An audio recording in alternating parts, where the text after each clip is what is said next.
you the largest selection of payout locations in the Gambia. Supersonics Money Transfer.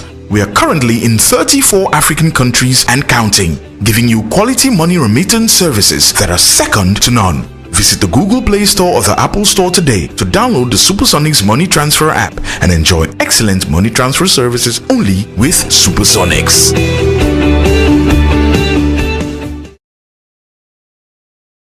Everyone, I hope you're all fine. Yes, the meeting is live and direct on our YouTube page. The reason why we're posting it on our YouTube page for the beneficial of others that could not make it during the meeting. So we want them to go to the page and watch. Aissatou Colley, please facilitate anybody that comes to the office before doing anything and they didn't attend the meeting. They must watch that meeting because we want everybody to be on the same page. So Banks, can I have that? But briefly, let me just allow you. Maybe Bangura will talk about the issue of punctuality. Banks, you can. Yes. Good morning to you all. The reason why I said punctuality, it's because we have seen we are in the month of Ramadan, although it's almost in the ending, but most of us, that especially those that should be coming in the morning, they will take an excuse of the maleta EU, header, something like that, traffic, something like that. And what I was discussing with Fasamba is, your job is your job. Even sufeke 3 o'clock wala 6 o'clock nga header, as long as danga am a minute 7 o'clock daf ma wara feka si office bi, you have to try as much as possible. Understand nga? For me, myself, time buñ doon am suñ internship bi, Mr. Diouf daf ñu dee wax ne ñàkk am moto, that is not an excuse. Because soo xamee ne sa koñ bi, it's comme moto daf dee naxariya am foofu noonu, you wake up early so that in as much as moto mu métier am, you have car to come to the office. Alright? And also punctuality. So fake you have to come, let me mix it, or should I speak in English only?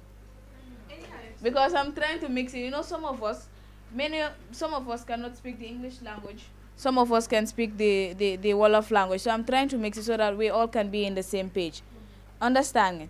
So right now, the timetable, when we were coming, they did not force us to choose days. They did not force us to be coming days that does not favor you. We choose days for ourselves. Some of us choose Monday, Tuesday, morning, evening, night.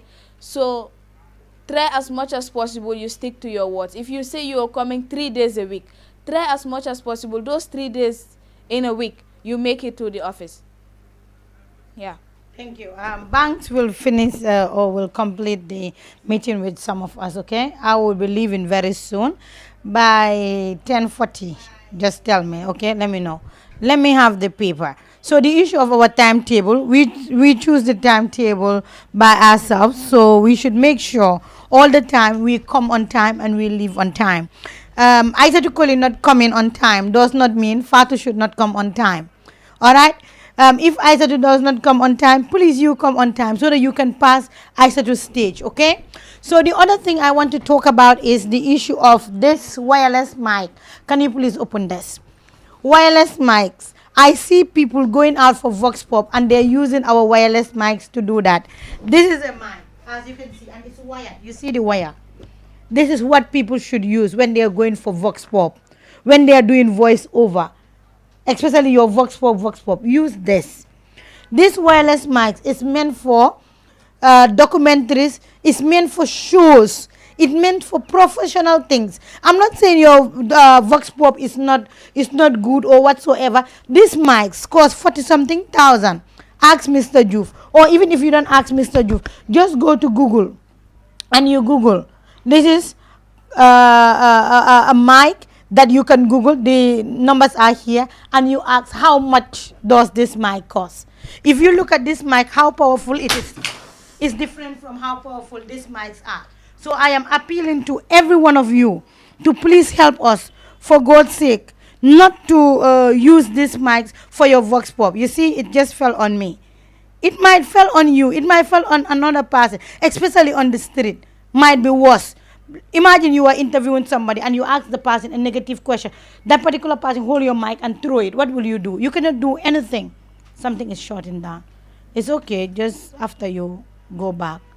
So I am appealing to each and every one of you to make sure, by all means, when going for vox pop, take along this mic. And that I am emphasizing to each and every one of you, because any vox pop that I watch personally and I see this mic being used, honestly, that particular individual might have an issue with us. So I am appealing to all of you, please use these mics before we don't all see these mics. Before we all see this type of mic, we didn't use those mics. It is now that we are building the institution and we are having these mics. So those mics are not meant for that. So I am appealing to each and every one of you for you not to use our wireless mics to go out. Those of you that do shows and you want to use our wireless mic, I am also appealing to you. When you come, the wireless mic, take it back to the place that it belongs. Some of us, we leave the wireless mic inside the bag, and he is my weakness. What is your name? Amadou. Is that true or false? Yeah, it's true. What happened? Your camera. Yeah, you are right. Yeah. But I forgot about. Yeah, go ahead, Amadou. It's true. We found the camera, and I think something was missing. I don't know how to call it. The adapter, the receiver. Exactly, the receiver was missing. Who found that? I forgot. Is it you? You or Danjo? I think it's Danjo. Yeah, Danjo. Danjo found it. Yes. Okay. And that day we took time to find that. Right? Exactly. And you know, once the wireless mic, can I have the wireless mic again, Banks? This is the wireless mic. You see, this is the wireless mic. So if this is missing, this, only this is missing, this, we cannot use it forever. Where's the wire? Where's the wire? This wire you are seeing, that is the cable. If it's lost, this wire you are seeing, if it's lost, we cannot also use the full set. Because some of them, the last time, I think Musa is having that problem. One mic, we have it. It's down. It serves 3 purposes, and it's wireless mic. Until this minute, we're going to use it because the adapters is spoiled. We happen to get another one, and time to time, it fluctuates. Do you know what is fluctuate? Like you say, Ndai San, and you hear San, you don't hear Ndai. So I am appealing to everybody to please help us not to use that. Some of you, I understand you don't like this mic because of this mic, Dafa Furi, right? Can I have the black one? Because this Dafa Furi, nothing is wrong with it. The cause is some of you, including myself. Some of us, we use this mic, we go to the toilet, we take other sawel, and we put it there. It will be spoiled. The color will go. Just imagine my color is what move, and you put there other sawel. The color will change. You see the black one? And this, Ida Kebe is the one, when she went to Senegal, she's the one that bought all of them and bring it. Mr. You've sent her almost $5,000 just for us to have them. Because if Mr. You've is to send it all the way in America, we will not have it. So I am appealing to each and every one of you to know that things we have in this office is not easy. Please, I'm appealing. And this appealing goes to everybody for us to know that these are expensive gadgets, and expensive gadgets we all have to pay attention. All right? Please, don't just say, man, I'm just an intern. I don't care. So you never know. You might have a sick brother or a sick sister or a neighbor that need our help. And because of mic, we don't have mic, we will not be able to go. And that can be maybe in the next 2-3 years. An election is coming. We will want to cover elections. So you can also show us the people. So some of us, election is coming. And when election comes, these are the mics that we need. Because when politicians are running, just imagine, I think Maimuna and Aissatou Colley, I went with them during the DOI program. Because we had a long cable, because it was I think we were using the wireless. and the long cable. But the long cable, if we want to go to certain side, we cannot do it. Sometimes I will be in front interviewing and Aissatou will be holding the mic. It's so uncomfortable. Kunga am wired mic. So I am appealing to all of you. Please, Mr. Juf is not investing his money just for investing sake. Some of us could not have seen ourselves in any office setting. But because of an individual, we all know Mr. Juf is from a very poor background. Do we know? Huh? Some of us have been to his house. I think the last time one and a yayam jai katimbahala. The office, since we started here, now getting to 4 years. The amount of money he spent to pay this rent, you can ask anybody that work at this Red Cross. Ask them how much rent costs at Red Cross, and they will tell you, and you will come back to me. If we use that money and then invest it in his house, anybody that go there will say, Momo fi touch. But he's changing the life of us. So we have to help. All of you are here. We have seen big people come to this office. There is no single dollar that they have put in our table and say, this is for you. But an individual, so many people are in the diaspora, they have it.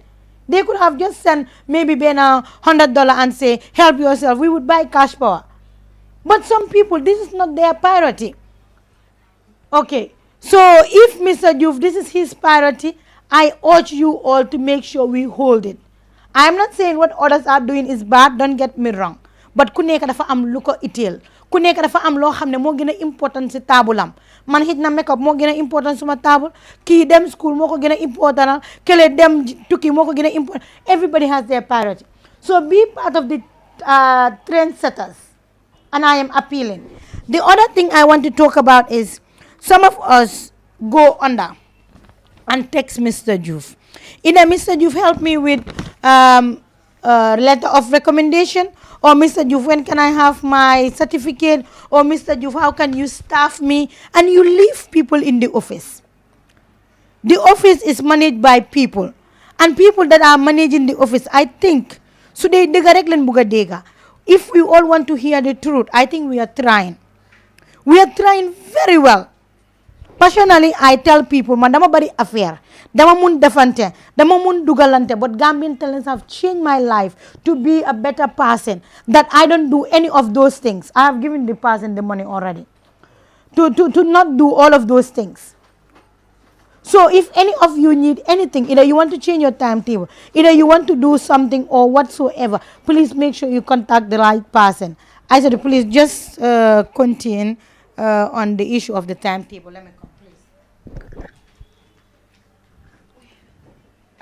Yes, Fatu was talking about the issue of timetable and then, texting Mr. Juve and stuff. In an office settings, there is what we call management, and then you have people that are, after Mr. Juve, you have people that are also representing him here, and then Fatu is one of them, Ida and everything. So the issue of timetable, I think a lot of us are not going by our timetable. Normally, you will come by 10 o'clock and then you want to leave by 2 or 3, which is wrong. And I think you are not being fair to yourself. You are not being fair to your colleagues as well. So I guess we have to improve on that. If you come by 10, please at least you should try by all means to do something. And at least if you achieve 1 or 2 things, you go home, you feel happy, like, okay, tell them now office or being tata office that this is what I have achieved. But if you come by 10, then you want to leave by 2, it will not help as well. So if you want to change your timetable, Fatu has been saying this, like the office has been very flexible. So you can come to her and then you discuss issues that you want to change your timetable because this and this is happening. So she will definitely change your timetable. All right, thank you, Aisha. Thank you very much. The other thing that I was talking about is the issue of people wanting something and they go under and they tell Mr. Juf. Know that Gambian talent, nothing is hide here.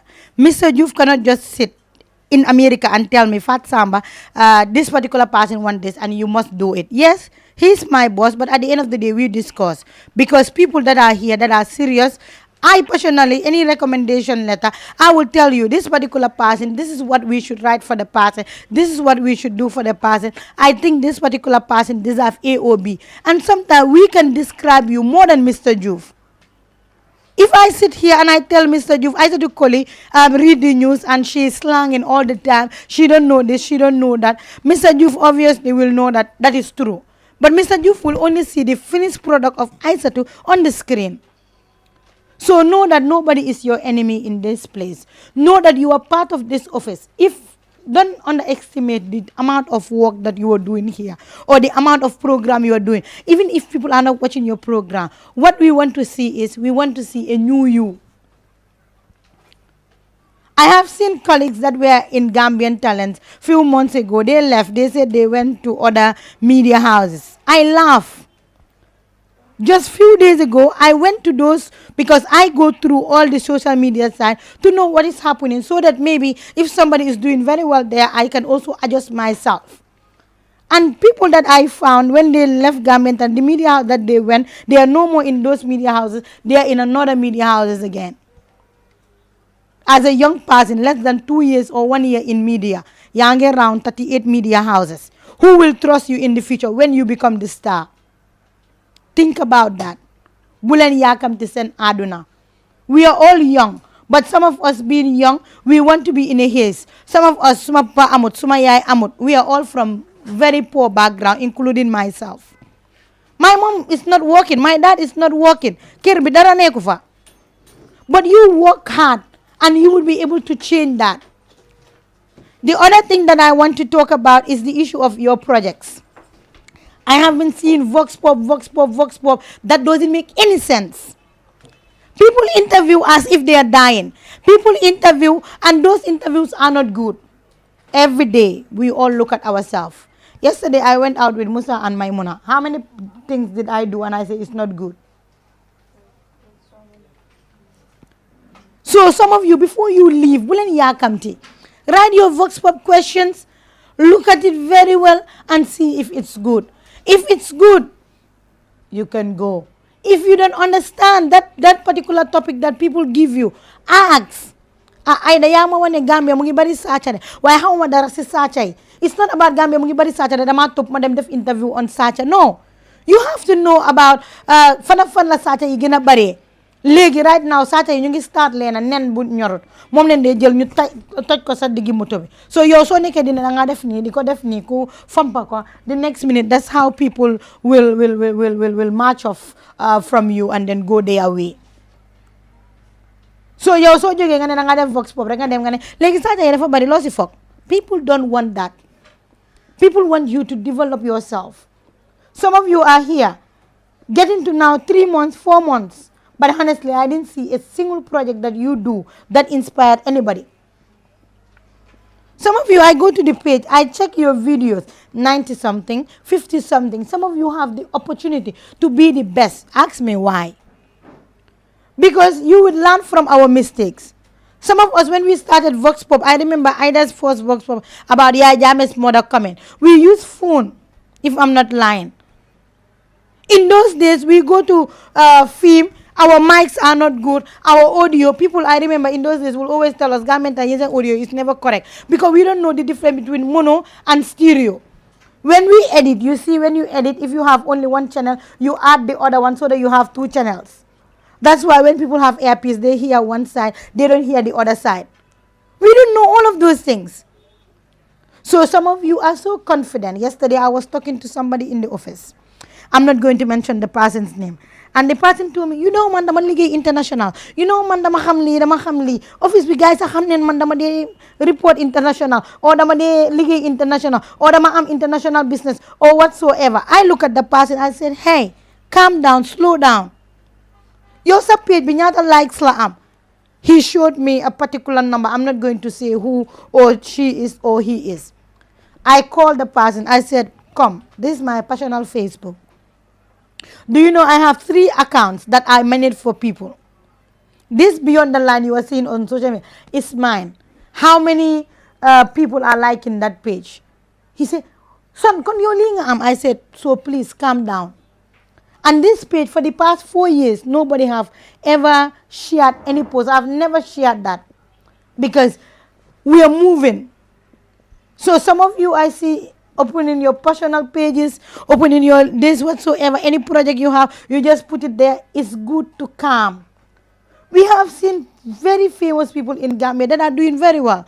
And I'm not going to mention names. I think the last time Yusuf Ajata shared a post that they said Mr. Juf is the second famed Gambian on social media that people follow.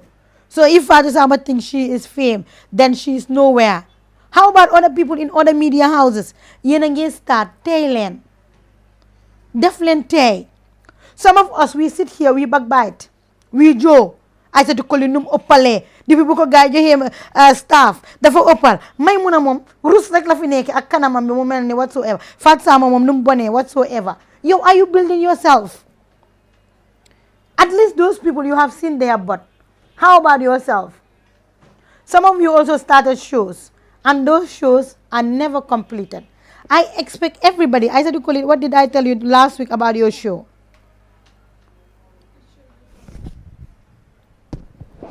It should be consistent. Alright, and I told you if you want to have a good show, at least you should do it at least 3 days or 1 week before. Before, yeah. That.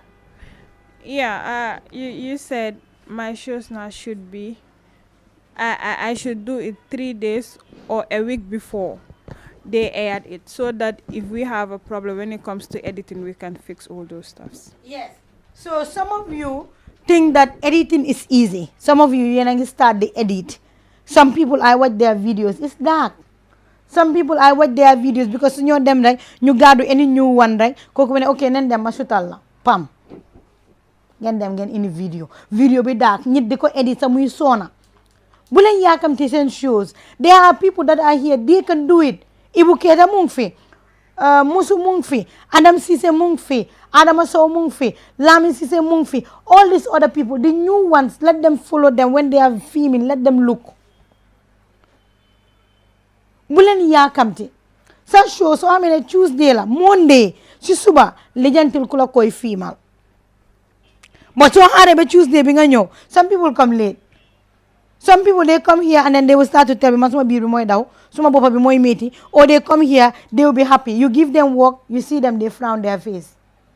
So any of your project, and this is for everybody, man, I always say this, Fatou Sama's project you watch on YouTube or Facebook and audio be bahut. Never. You watch my show and kuma ko edit be bahut. Never. Because I talk to my editors and I talk to them nice. Gis nga in life, if you need anything, show us the crowd. Don't just take your this and put it here. If you see your editors, make sure you make them friend. Like Maimuna is editing. Like Teisha Suba. When I saw Maimuna first, what did I tell you? You know, yang yellow. Wow. And then? So to say Akbaru do contact. Do I have that wordings with Maimuna? But because I want to tear her up. Because my bugon muyubul masuma buksi. Momoko inisasi ko. And I just tell her, Maimuna tay mom yang yellow de. Say yellow B. Dafa mel ni nga bëgg baro mu mel la A O B. So len bëggé dara ci nit da ngeen na neexalaté. Da ngeen na neexalaté. But so len bëggé dara ngeen just ñëw rek ngeen def ko nu len neexé and then ngeen dem, that will not help you. Sariba, I was calling you in the morning. Did you see my call? Voice now. Okay. Kan mom project be sa video nakala beyond the line bi nga def ak benen jang Fatmata ko edit. Ban boy? Alasan. Danjo. Moko edit. Okay. So gis nga video. Okay. So you see what I'm saying. Danjo just came when? You guys came when? 2 months ago. So nga baye Danjo the full project mo edit ko. So here it is. I blame you again. I said this to all of you. Any project you are doing, talk len si body project bi, ngeen whole project bi. Imagine project bi is written Vox Pop. Now here is she. She said the project is not Vox Pop. Kan nga wara blame? If anybody sees Sariba will think that all Sariba show should be beyond the line. That is what happened to all of us. Magis xale bu jigen bi la naka la tudda Fatmata standing and you see Sariba's name on the Fatmata. So Gambian Talents is growing, and we want to grow fast. We want to grow in front, but not backwards. You know, sometimes people blame us on social media and tell us, tele halay. Yen tele halay reka fa neka. Halay, you should invest time when people are editing for them. Let them sit next to the person that is next to them. But yen su lena edital pam ñibi ngeen kër. Sometimes ngeen call like ay ayal ma sama project bi. Do you even see the project whether it's good or bad? Okay. So nga gis fa Saliba Jadama mu edit project nekala project gi Saliba Jadama moom ak beneen jànxa bi nekala tudda Fatmata nga gis si turi Fatmata bi wu ñu war a bina fu Fatmata nekala Camara, and then you see Saliba Jadama's name. At the end of the day, in the future, you see people ki nga xamne nga kala woon. It's Gambia, remember. So please, your project, invest time, stay. But every project, make sure you do it early. Because some editors are here. Same time me watch a jot, they want to rush and go. Yesterday, I should have closed at 6 o'clock because I have another person that I should meet. And since in the morning, I text Mr. Juf. I said, Mr. Juf, I want to do this. But Mr. Juf said, no, before you go, we have to complete our meeting because we are discussing A, B, or C. In the morning, you will not get me. I have to sacrifice and stay. If people see Father Sama up, ngane Father Sama egana up, wow, Father Sama amna lele. Fega yen sen bopa, neku len di make any adjustment. So I am appealing. The meeting every Wednesday is 10 o'clock. The meeting is not at 12 o'clock or it's 11 o'clock, and the meeting is only 1 hour. And yet, some people will come late and they will not know everything that we discuss. And after discussing it, we will go back to the page. We tell you, go and watch the video to know what we discuss. People will not know it. But I have given my warning. I have said Vox Pop people should not use our wireless mics. That is very important to me. And the other thing is, anybody that goes to Vox Pop and you come, they didn't edit the video and I meet it there. After 2 days, I will delete it from the hard drive. And you yourself will never go to any Vox Pop because people have to learn how to be disciplined. You do projects. Right now, the hard drive, Bangura, you deleted few projects. Somebody was, I think it is Isa Tukoli. You touched one of our hard drive and it was red. One of you touched it. And I told you, look at this. Musu, yola. Dema, right? I'm nanda amot. Hard drive face it. Te yena projects yu bari yena ko def ku nek dafa to de hay dama buga def Vox Pop bam bam. You see her Massa Serabu Gunda interview, and at the end of the day that interview will not be out. I have seen somebody that go to Massa Banjo and did a very good interview about this coming Korite, and yet that project is not it's not aired. Why is it not aired? The person said, "Dama buga def fufu more cutaways, dama buga def fufu more voice over." I went to a particular media house. The following day, I see the same interview exactly about the same concept. Somebody do it. So build and send bopa. Build and send bopa. Build yourself. The minister said, if you want money, you have to work for money. Money do talk mo ñew de.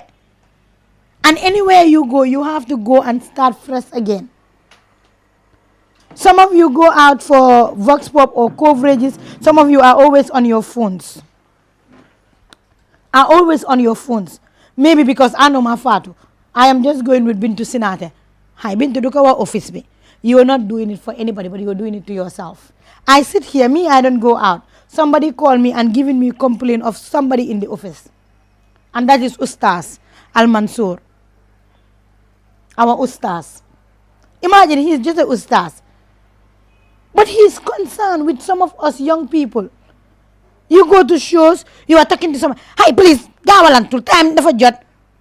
Hi, Ustaz, you're also bad. I'm not saying that's what anybody do, but I'm just giving you example. But because you are not there with Fatu, but know that the people you are with, they might know us. You know how many times I go out and people will tell me, Naranga work at Mr. Juf. You know how many times do I go out and people call Mr. Juf, Mangi sa jangha bugata bi. Imagine you go there and then get started if whatsoever. Do you know people that know you? So here is like home for everybody. And there is future for every one of you at Gambian Talent if you build yourself. But if you stay at one direction, nga buga talk for forever. If other people grow, they will grow and leave you. And I said this the last time. Some of us, we sit here, we only backbite. We only joke, and you think that we don't get it. We get it. Know that you are in an office setting, and you don't know who is who here. All of us did not come together.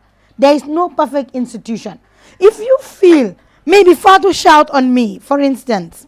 Fatu shout on me. Come to me and say, Fatu, they know where and then we talk. But some of us pump. When Fatu go out or the next manager go out and start, manager be hamud dara, hamud li, hamud lele. All our managers, we don't know anything, all of us.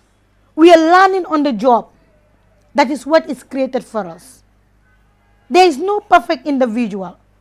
These positions that we have, it would have been master degree holders holding it. But they give it to people that they think they can learn on the job. And I am very proud of all of my managers. They can work anywhere, and because of their experience, they can do it. So I am appealing. Wednesday meetings, I'm not going to remind anyone. I think the last time when we were doing our prize giving, somebody happened to be part of the best videographer. Somebody that can even do videographer more than even Sanyang. But you know, when we discuss, what do we say? We all say, Sanyang is disciplined. Sanyang come on time. Sanyang will never leave. Sanyang sacrifice. When you tell Sanyang do something, the flower did it, but at the end of the day, he will do it. And you will never go out with mom, mutop at somebody else's interest. So imagine Ida Kebe, for instance, being the best videographer, and Ida don't come on time. Ida don't edit any project that we put on air. Who will we take, Sanyang and Ida? Sanyang you will take.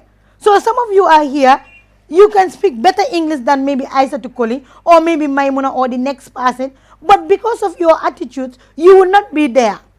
At Gambian Talent, we don't just believe in, okay, this particular person, I'm not good grades, I'm not Lee, or Munnali, or Munnali. No. And everyone, I am reiterating this again to tell you, everyone, we give monthly transportation to people, but based on people that are doing it right. There are some people that do projects, but they don't do it right. Don't get me wrong. Some people do projects, but those projects are not good. Last week we sit here. Sanyang wrote on our page, the manager's page, and said, honestly, the page now don't have any viewers. And it's true. It's true. Because Mr. Juf is always busy now with his programs in America that are paying so that we can also improve our office. Some of us, our program, we don't do anything. No research. And after the July core, Korite, I will come back. Even if it is once, I will do it. The only show on YouTube that I see haven't read is Aisatu's show. And maybe because she shared this show. But even not sharing the show, the person she brought was very good. And going all the way to the stadium. Some of you, hi, where record dama muna inigewel. Some of you, where record la, dama was to my guest, I'm just giving example. I'm not pointing anybody, but this is general example. And it can go to anybody. You have a guest, let's say I said call the one she interview and call that particular person and say, call alma sabenen fellow artist because koko munyo si suma show. Some of them will tell you, wabana dinako call. You don't know, some people in this Gambia, they are enemies and they are working in the same institution, the same place. They will never call the person. How about you tell the person, give me the person's number? Some of you never come to us and ask us for number or ask us for ideas or whatsoever. Times you just pam, you are gone. I say this, work for your salary. If you work for your salary, even if it is $100 one is paying you, you will develop, you will grow. But so on the same level, you will not enjoy it. And I repeat again, we work for Unique FM. 3 good years. Lamin manga mind what this. 3 good years. No single dollar is given to us, either for transportation or for anything. I even bring guests. Mariama Cham, TRRC's friend. What is her name? Umi Jalo. I bring her to the radio myself. I give her transportation from my own money. And I was not working. But today, it is here. I am now working full salary. But some of you, you just want to come, sit right, you will not reach there. So, develop yourself. One nako Musa, munge another place. If I watch a fee 4 o'clock or 5 o'clock and go to the next place, but some of us are here force yu jot pam dama ñibi. Some of you dama leen dee romba seen Johnson yi koñ. Yéen a ngi toog yéen a ngi waxtaan. Yes, I romba people. The last time I think Emel I told you I saw you at your junction. But he was looking for car. So some of you I see you. So sit and invest time. If Ida Kebe now make the office her own house, I see no reason why others are not doing that. Now she's not even going home. She's sleeping here every day. Some of you will start saying and def ko elek dolen ko def. You think you're doing that for Fatu. You're not doing it for Fatu. You're doing it for yourself. So on that note, I say Assalamu alaikum and I leave you with Bangura, and Bangura will complete the others that I didn't discuss. Thank you. So here we train people. You see now, Aisha is my personal assistant. So I'm training people. So today Bangura will complete the meeting, and thank you. You do it very good then. After you read her, you give me. Amadou, let's go. Yes, I think we all have heard what Fatu discussed about. I think she talks about everything. She covered everything though.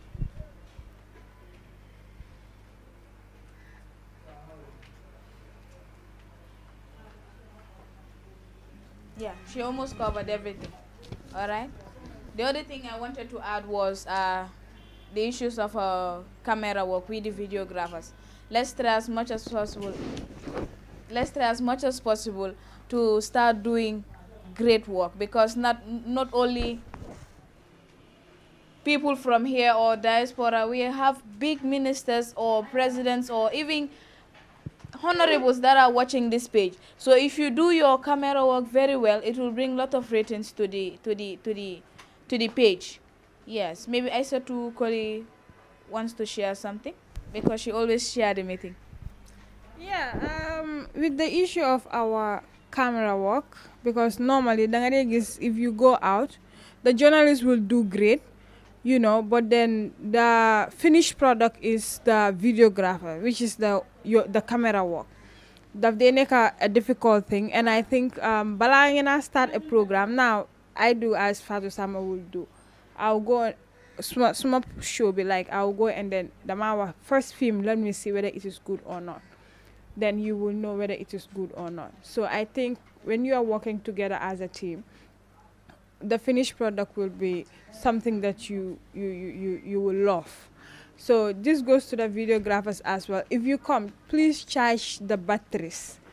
Charge everything that needs to be charged, because you will not know where people will go. At times you will go as much as Faraba and stuff, but then you will not have enough batteries to execute your job.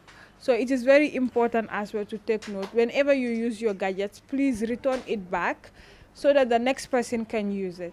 Last time we had that similar problem, but normally they would just come and then use the memory card. They copied everything, but forgot to delete the ones on the camera, so it still causes troubles and then give a lot of tensions when you go to programs. You don't know what to do, whether you have to delete the project or not, because at times you delete the project and then it's not aired. So it's a losses for you, the journalist that went out and then did that project, and then it's also a losses for the videographer that wasted his or her time to film that project. So I think it is important. Yeah.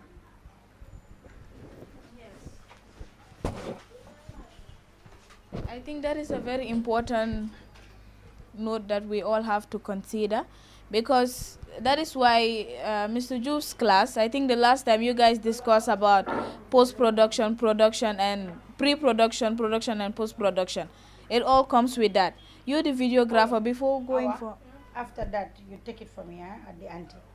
You go with somebody else so that they can see it, okay? Musuka.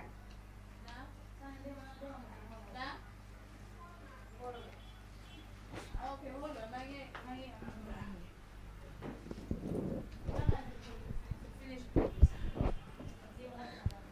Yes, and another thing that I forgot is I think we were discussing I was discussing with Fatu. Your projects normally it's edited, but then you don't follow up so that they can air your projects. And I think it is important. If you go outside, you waste all your time, you do your project, and then it's not aired. Low time the Friday meeting. Be like the Kadi tourists that will be on your nerves all the time, telling you small project we air, small project we air, small project we air. And if you bring a, like Sanyang said, like there is no ratings now on the page, and which is true, because normally the things that we are putting out there, do they how make sense, you know, because we don't do enough research. That is you and everyone in this office. We only do ligay tayal because we think that that is it, and then you find you know. But if you're working and then you are doing research, journalist itself, you have to read all the time. If you read, you improve your vocabulary. If you read, you improve yourself. So reading, it's part of being a journalist. If you read, you will understand. If you read, you will have so much knowledge of what you are doing. It's important. So that Canada, you don't read a whole book, but every day you spare 30 or 2 minutes of your time to read. The flower dimbale, and then you improve on that as well. Yeah, so with the issue of time, like coming in 10, nga buga ñibi 2, nga bay fi sa ñeneen, and those people will still be doing their projects. Those people will still be doing the things that they are supposed to do. But if you go at home and then you don't have anything to do, that's a problem. Days when I was doing news, when I was starting my news, I stayed with Ajibinto in this office till 8. I can remember. We'll be in this office from morning till 8. We'll be in this office. Then you edit suñ pare, ñu talk, ñu waxtaan, ba mu yàgga ma ne ko ñu ñibbi. Unless man nekk di worried about what my mom will say, ma ne ko ñu ñibbi. But we spent a lot of time at the office then. That was the opportunity that I have, and I improve myself on that, because I might not have the opportunity then. Come time, I am giving a lot of responsibility. You guys will see, Fatu Sama will call me here and there, do this and do this. So I have those opportunities. But now, even small news, if it is not consistent, but then I have the knowledge of what to do, small def news, I think it is also important. And those that are not without shows as well, I think it's important for you to look at yourself and question yourself. It's important. But if you come and sit, sahariti luñ nekk di def, yow tam nga ko def. Wala sahariti suñ nekk di research, instead of you doing another project or nga def loo xam ne daf la benefit or di la njëriñ sa boppa, doo ko def de waaye di nga dem bugga dem toog si sa xarit bi lu mu nekk di def, for you to also join the person mom lu mu nekk di def yow tam nga def ko fekka yow you can do something else. People like me and Maimuna su nekkee si man maa ngi si la, we have different things to do and different projects to also do. So I think it is important. If you know that you have a concept or you wanted to do a show, talk to Mr. Juve about it, and then you guys will see how best he can help you, and then Fatu and others will facilitate for you to do your show.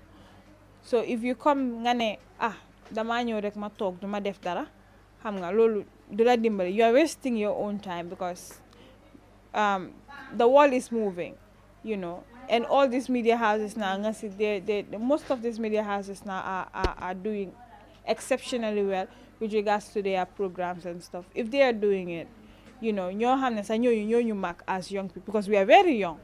Well, we are a little bit distracted by a lot of things. So I think a lot of times it's important and consider you work on yourself to be able to, you know, execute your work as it is. So I think that is it for today.